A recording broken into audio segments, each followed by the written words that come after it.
We're going to go ahead and get started. We've got a special treat today. We're going to have a video greeting from the Chinese crew who are aboard Tiangong 2 right now. And the Consul General Li from the Chinese consulate here in Houston has been kind enough to come down and introduce the video along with the Science Consul General Chen Hongsheng. So I'm just going to introduce the Consul General briefly. So, Consul General Li Changmin, he's the 13th and current Consul General of the People's Republic of China here in Houston, and he's been here since May of 2014. He's a senior diplomat with extensive international experience. He was the special envoy to the China-Pacific Islands Forum Dialogue between 2011 and 2014. He previously served as the Chinese ambassador to the Republic of Zambia and also the Chinese ambassador to the Republic of Uganda. He served as the consular of the Chinese embassy in the state of Israel in 2001 and also served as the Deputy Director General of the Department of African Affairs of the Chinese Foreign Ministry between 2004 and 2007. So Consul General Li also has considerable experience in economic and trade affairs. He served for 10 years on the Trade and Economic Relations Commission of China's Hunan province. He also worked 5 years in Hunan Economic Management College and serving twice as Deputy Director of the General Office. He's graduated from Central South University in China, and in 1981 he earned his MBA from the Research Institute of Management Science in the Netherlands. And so that makes him our international capitalist. So please join me in welcoming Consul General Li Changmin.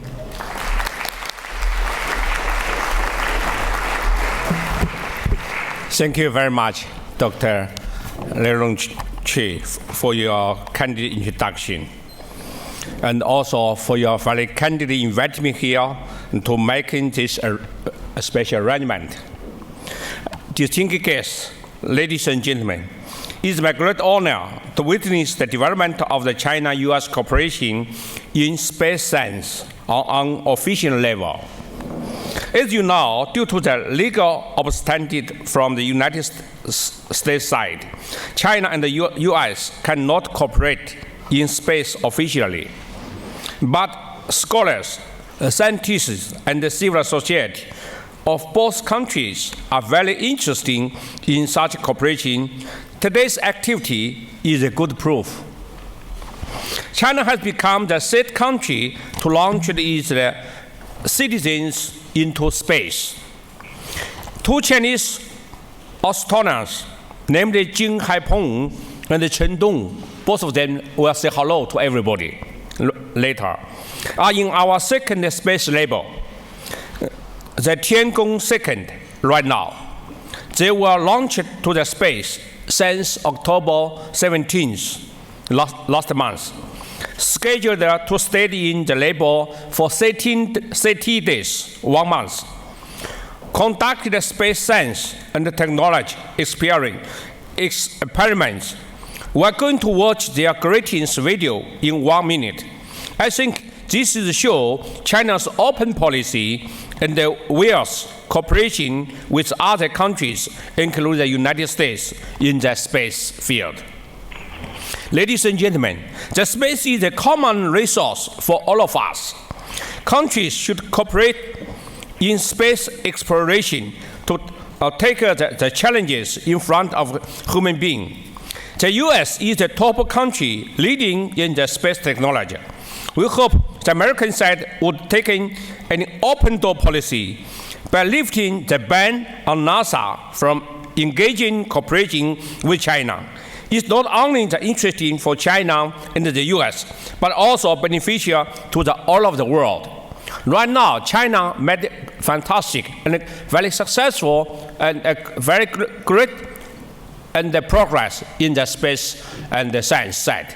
And last night, China successfully launched Long March 5th, and I think this is a historic progress for China.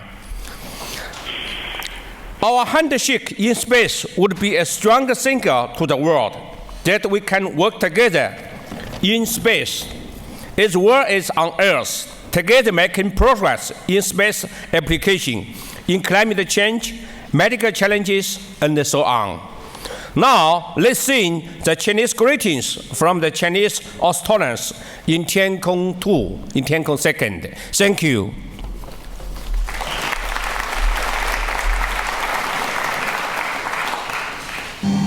大家好，我是神舟11号飞行乘组指令长、航天员景海鹏，很高兴能够以这样特别的方式和各位见面。载人航天是全人类共同的事业，而航天医学是载人航天事业重要的研究领域之一。那么，作为航天员，我想向全世界为人类在太空中安全健康飞行而做出努力的科学家们表示感谢。我相信这些努力对于改善未来人们的生活具有积极而重要的意义。借此机会向国际航天医学峰会顺利召开表示热烈祝贺。好，谢谢。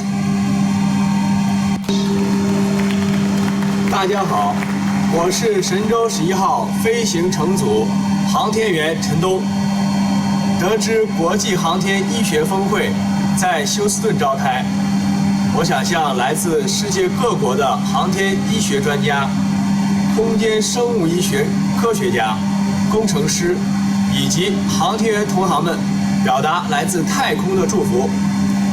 航天员在太空中长期飞行，面临着生理、心理等很多方面的挑战。峰会为各国专家围绕航天医学问题的研究讨论提供了很好的平台。祝愿峰会一切顺利，祝愿航天医学发展得更快更好。谢谢。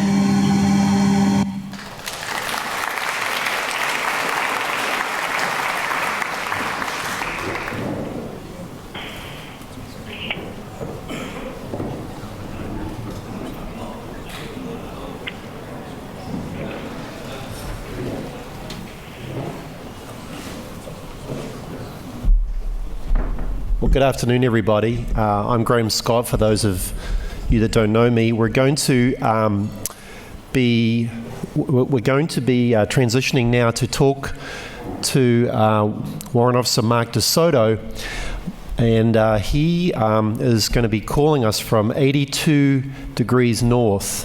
It's the northernmost inhabited place on the planet. Canadian Forces Station Alert, and so hopefully Mark, let me see if we have him on the telephone. Mark, can you hear me? This is Graham Scott. Yes, hello, how are you doing? Hey Mark, so you're talking to a room full of astronauts, cosmonauts, medical doctors, scientists, biomedical researchers, and we're going to be fascinated to hear about the activities that are occurring at CFS Alert. So I'm going to partner with you, and we're going to go through this presentation that you've prepared, and then we'll see what questions we have from the audience. Does that sound good, Mark? It sounds perfect. Okay, so I'm going to hand it over to you, and I will work the slides. So thank you for the lovely introduction. I'll just get you to advance to the next slide, please. So welcome to Canadian Forces Station Alert. Canadian Forces Station Alert is the most northerly, permanently inhabited location in the world, located only 817 kilometers from the geographic North Pole. Next slide, please. So in contrast, Houston is 3,738 miles, or 6,016 kilometers to CFS Alert, basically due north. If you go to the next slide, please. This is just a small map depicting the most northerly point that you saw on the previous map, which demonstrates a bit of what CFS Alert is. Next slide. The station was first settled in the early 1950s as a weather station as part of the Joint Arctic Weather Station. On September 1st, 1958, Alert began its operational role as a signals intelligence unit of the Canadian Forces, and at the time, it became the Alert Wireless Station and was under the command of the Canadian Army.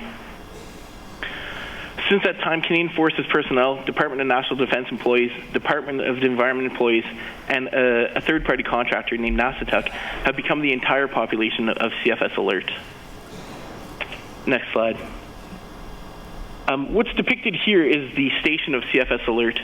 The main cluster of buildings is the accommodations building, and the different buildings you see around are the gymnasium that we have, a water treatment plant, power plant, construction engineering section, and a vehicle storehouse. As previously stated, Canadian Forces Alert maintains signals intelligence facilities to support the Canadian military operations. Signals intelligence is conducted remotely now using the equipment and facilities located here in Alert. Personnel at CFS Alert maintain geolocation capabilities to support operations and high-frequency direction finding, facilities to support search and rescue and other operations, and provide support to Environment Canada as well as Arctic research. Alert plays a key role in projecting Canada's sovereignty in the high Arctic. Over the years, technological advances have led to the reduction in a number of personnel required for the operation of civil intelligence role. Therefore, there's roughly 55 permanently full-time military and civilian contracted personnel that serve here in Alert, fulfilling such operations as construction engineering, transportation, supply, food services, and medical services. At any given point, Environment Canada employs up to 4 people on the station. Many visitors come to the station on a temporary basis to conduct research and other experiments. Next slide, please. This is just a small photo that demonstrates the medical capabilities that we have here in Alert. We operate basically a 2-room system, one room being our primary treatment room, which offers our basic emergency life support setup. We offer very minimal point-of-care testing using things like the iStat or rapid strep, pregnancy testing or urinalysis, things of that nature. We don't have any diagnostic imaging services available to us here, so that presents a unique challenge to us as well. Next slide. This slide is the opposite view of the same room, which we have some video teleconferencing capability for conferencing with medical authorities to direct us if we should encounter any further difficulties. Next slide, please. Here on the station, as weather is a big factor for us, as well as traveling in snow and different terrain and stuff like that, this is a Hageland's BV206, which is one of the mainstay vehicles here on the station. It also, we have a unique one here that is depicted as our ambulance. Next slide. As we're only 2 full-time permanent medical personnel, myself as a physician assistant and a medical technician, we are assisted by several members of the station whose secondary duties is to form part of our emergency medical team. So in the event of an emergency or fire or air crash, the emergency medical team comes to our aid and we dispatch them accordingly, and they will bring the casualties back to us. Next slide. One of the key problems that we have here in Alert, being so far north, is that we don't have any aircraft that are currently located with us at any given point. Therefore, in the event of an emergency, such as the case as depicted in this slide, where a 61-year-old gentleman was complaining of chest pain, and it was determined that he was in fact having an ST elevation myocardial infarction, he was evacuated via aircraft to CFB Trenton, bound for Kingston, pardon me. Next slide. A second evacuation was recently done in February 2015, where a member of NASATUC injured themselves while playing a sport, and the same scenario occurred, where air assets were dispatched from southern Canada, essentially CFB Trenton, to fly up to Alert and then evacuate the casualty back down to Belleville, where they could receive definitive medical care. Next slide.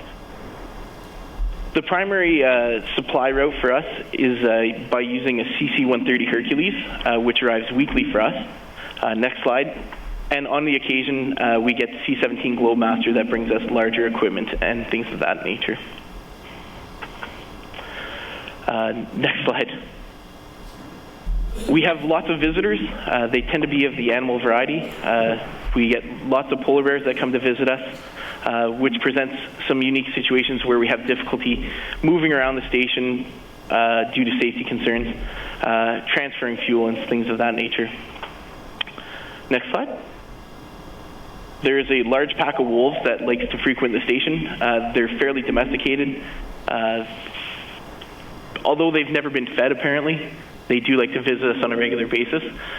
They get quite close to people, and it is known that rabies does exist here on the island, which is another concern for us. Next slide.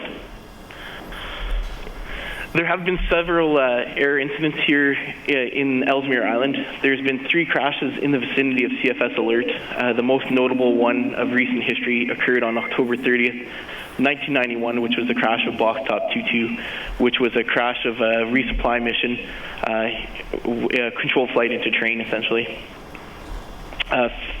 There was 19 people on the aircraft at the time, and there was 14 survivors. Next slide. This is a different view of the landscape of the crash site that still remains in place.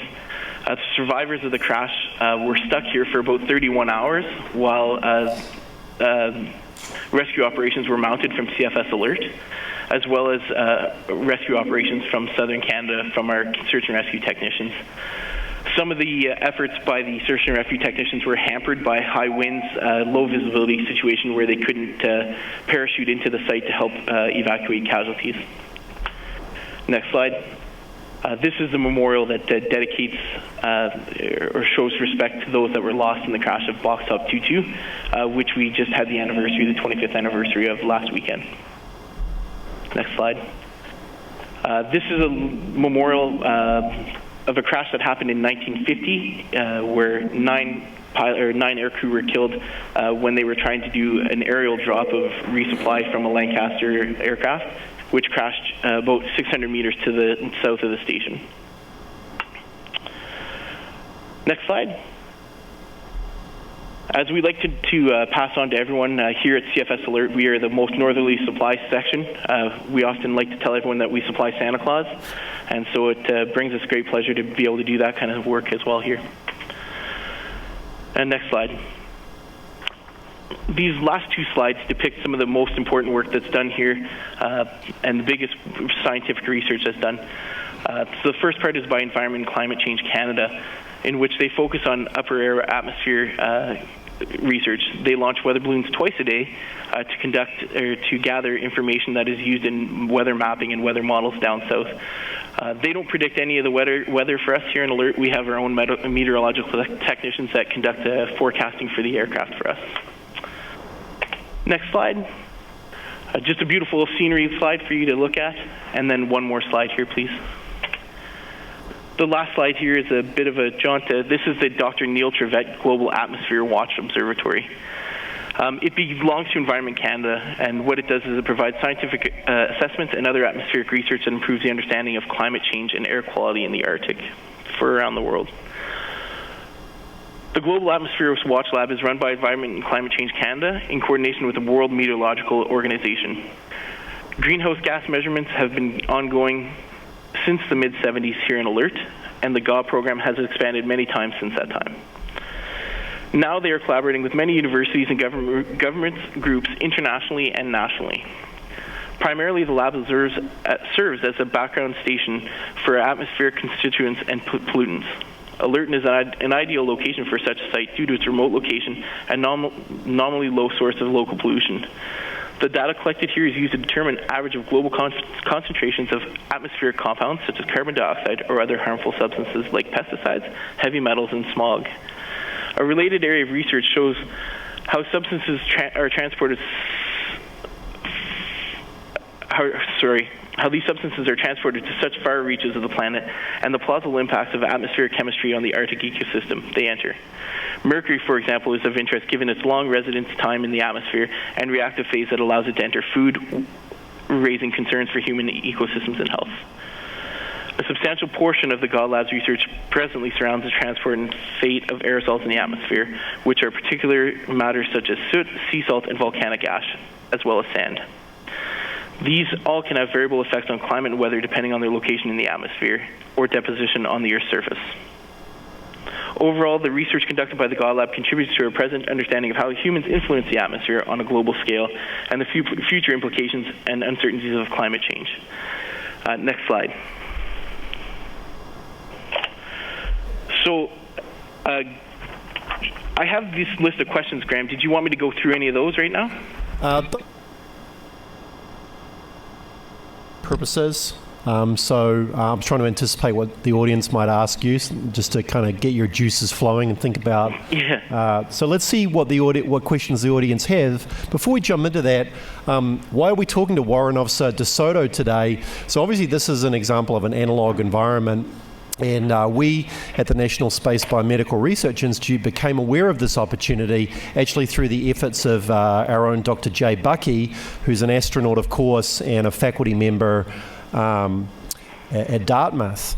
And so Jay is actually working with the folks at Canadian Forces Station Alert, including Warrant Officer DeSoto, and so that's how we became aware of this really interesting, I think, analog that's, again, 82 degrees north. It's amazing where we've got such a clear line, and we can talk so beautifully with Warrant Officer DeSoto. So, I have some questions, but I want to defer to folks in the audience. I think we have a microphone we can pass around. Would anyone like to speak with Warrant Officer DeSoto, who's at the northernmost inhabited point on the Earth? Anyone have any questions? Yeah, there's a question over here. Carl Walsh has a question. So astronaut Carl Walsh has a question for you, Warrant Officer DeSoto. Hi, good. Go ahead, please. Good afternoon. And I just had a question. Could you talk a little bit about your tour of duty there at Canadian Forces Station Alert, and do you go up and then return and then go back and just talk a little bit about your day? Yeah. So my day here in Alert basically is pretty much like any office day. It's pretty slow here as we have such a small population. It does tend to influx during some of the resupply mission months that we have. We don't see that many patients because everyone is so well screened to come up here. So we're relatively slow in that regard, but we do see a lot of small environment illness, colds, flus, and that type of nature. Basically, a tour of duty here averages about 3 months. My tour is going to be about 189 days total. And next Tuesday, I depart on vacation for 2 weeks, so I have a replacement here to cover me off while I'm gone for 2 weeks. And then I'll come back up to finish my tour at the end of February, from the end of November to the end of February. We also, as a medical section here, we also have various secondary duties, a lot of which encompass morale and welfare of the station. So we're responsible for maintaining all the gym equipment here, which is a fairly large endeavor, as well as maintaining all the recreational clubs that they have here. So there's lots of activities to keep people busy. I don't know if this is a great analog or a great way to describe this. Somebody last week described Alert as the cross between an old folks home and a space station, given its remoteness. So every night there's basically an activity planned, such as cards, euchre, crib, pool tournaments, dart tournaments, and things of that nature. You never leave to eat. You don't. Your hairdresser's here in the building. Your office is in the building, so you never have to leave. But we're very isolated in the sense of a space station. So I thought it was a great analogy. I don't know how you feel about that, but. No, it sounds like a really good analogy. Yeah, thanks. I think Dr. Campbell has a question. If we can have the microphone over here, Kevin. Thank you. If you're unable to perform an airlift medevac due to weather, what would you do with a case of acute appendicitis? So that is a very challenging situation. So we basically don't, I guess we only have the medicines that we have. So it would be in consultation with our higher level of physicians that we have access to in Trenton. We would discuss the best course of treatment plan given, antibiotics and things of that nature. We are lucky enough to be fairly close to Thule Air Force Base in Greenland, who does have some surgical capabilities. So they also have the same problem that they don't have any aircraft that are there permanently. So we bank on the fact that we can monitor the patient with antibiotics, fluids, and things of that nature, and keep them stable until we can transport them down south to definitive care or to truly first staging out of CFS alert. Great, thank you, Mark. Other questions? I'm curious what the temperature is right now. So I looked this up because I saw this. It's quite lovely here. I guess that's in contrast because I don't know what it is in Houston. But it's a balmy minus 8.4 degrees Celsius right now with a wind chill of about minus 11. So that's pretty glamorous for us here in Alert. I looked up the record lows and record highs. The summer just prior to my arrival, the high temperature was plus 20 degrees Celsius. And the record low was minus 50 degrees Celsius without a wind chill that was set on 9th of February 1969. Okay. As an ex-military pilot, I'm interested in aircraft operations. So, how quickly can you get a C-130, to CFS alert if there is a medical emergency where you need to get someone out, that day or ASAP? So, how quickly can the aircraft get there? So if we had an aircraft airborne, that would be the optimal situation. That was fuel loaded, ready to come here. That would be ideal. It's about 8 hours transit time from Canadian Forces Base Trenton to CFS Alert. But the reality of the situation is that in order to plan and have an aircraft properly configured to do a medical evacuation with the right crew, there's several steps of coordination that always have to happen through Trenton and Winnipeg. The number that's often quoted here, and even if we go back to those slides, it takes often 18 to 36 hours to conduct a proper evacuation. The fastest they did one is around 17 hours from the point that they initially contacted Trenton to let them know that they had a situation that had arisen. Okay. And when the aircraft lands at your base, is there a turnaround time? Because, for example, the oil can freeze, or the aircraft can only stay on the ground for a limited amount of time? So I would leave this to you a bit, as you said, you're a former pilot. But the one thing that leaves the aircrew a bit perplexed here is they seem to be reluctant to shut down the engines for too long here. I'm guessing it's due to cold or being stuck here in CFS Alert. But they can stay here for days on end. We do have periods where we do have aircraft here on station for a number of days at a time, which is always the best situation. Recently, I had a member who broke his tooth here on the station, and as luck would have it, the plane was coming the next day and taking the guy directly down south, so I wasn't required to do any of my emergency dental work in that light. So. Okay. Other questions from the audience? Yes. Question from Dr. Bouchard. We're just getting the microphone. Yeah. So this is Dr. Eric Hi, Bouchard. I'm a neurointensivists, and I was wondering what kind of ICU procedures or emergency room type stabilization procedures you can do, and can you do those with telemedicine as well? We can do some telemedicine. The system is the limitation here in Alert, as although we have a great crystal clear line today, due to the remoteness and the location north, we rely on a lot of high frequency telecommunications. So we do have backup satellite telecommunications, which doesn't allow us to do any video conferencing. So on a good day, in the perfect situation, without any loss of infrastructure, we do have the capability to do video teleconferencing. We don't have any great intensive care level stuff here. I guess the highest level, we do have things like a portable ventilator. We can do chest tubes. We can do things of that nature. But that's pretty much our limitation. One of the constraints we have with a ventilated patient is that our ventilator runs on oxygen because it was deemed the only safe way to use a ventilator in flight for the Canadian Forces was a mechanical ventilator. So once we get into ventilating a patient and using the oxygen as a source to run the ventilator, we tend to go through our stores very quickly, so we have to use that in consideration. We do have some capability to generate oxygen at a low flow and low concentrations, but we do have some there. Yes, please. Did you do any specialized training over and above your normal medical training because of the isolation?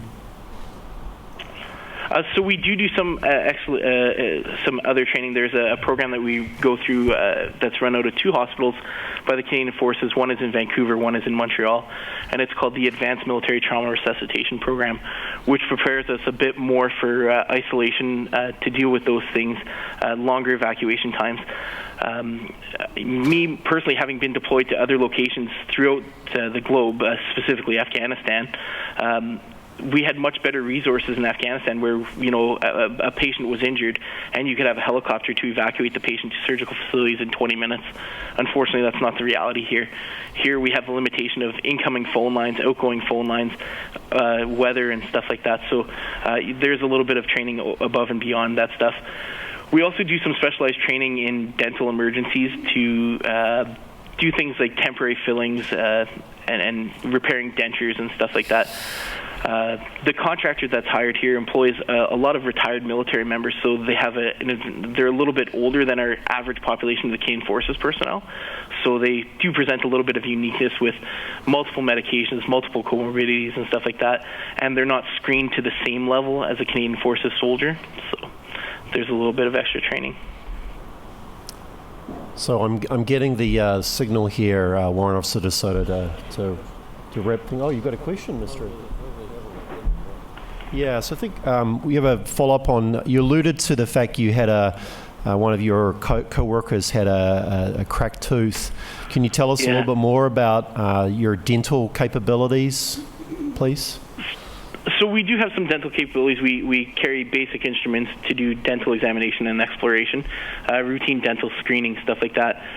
We have a drill and we have all the dental instruments to perform the repair of a cracked tooth or a temporary filling. And we do have the capabilities to do denture repair if that's required. It would be pretty much another mainstay for us, to evacuate the patient to a higher level of care where they could get a permanent fix, depending on the situation with aircraft and stuff like that. So that's another small piece. We do part of that as part of our schooling as doing the Bachelor of Science Physician Assistant program, which is conducted through the University of Nebraska for us as Canadian Forces members. So. Okay. I've got maybe one last question, then we'll see if there's one last one from the audience. So I know Dr. Jay Bucky is working with you on a research project in the area of behavioral health. He's developed a software suite of programs, and I know that that's being tested at your location. What is the support in terms of psychological support for the employees, for your co-workers at CFS Alert? So we do have some teleconferencing capabilities with our counterparts down in South in Trenton, as they're our main support base for us. But typically I am the support structure in all regards, whether it be preventive medicine, dental health, psychosocial services, and medical care.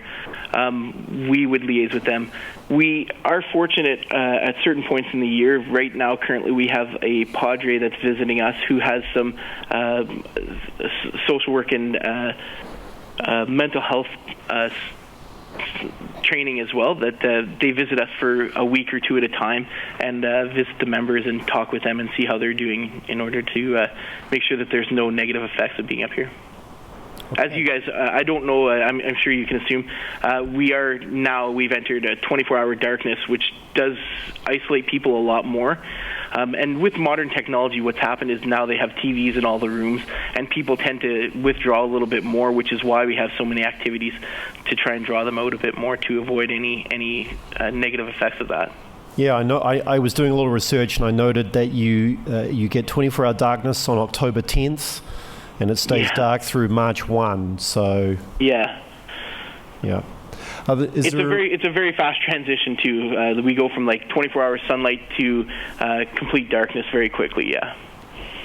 Any more questions for Warrant Officer DeSoto? Mark, thank you very much. This was really fascinating, and I think a lot of people in the room are now informed about CFS Alert, and you might get some more customers from from this space biomedical community. So again, thank you so much, Warrant Officer DeSoto, for your time. I really appreciate Yeah, it. thank you very much for having me today. It was a pleasure to present.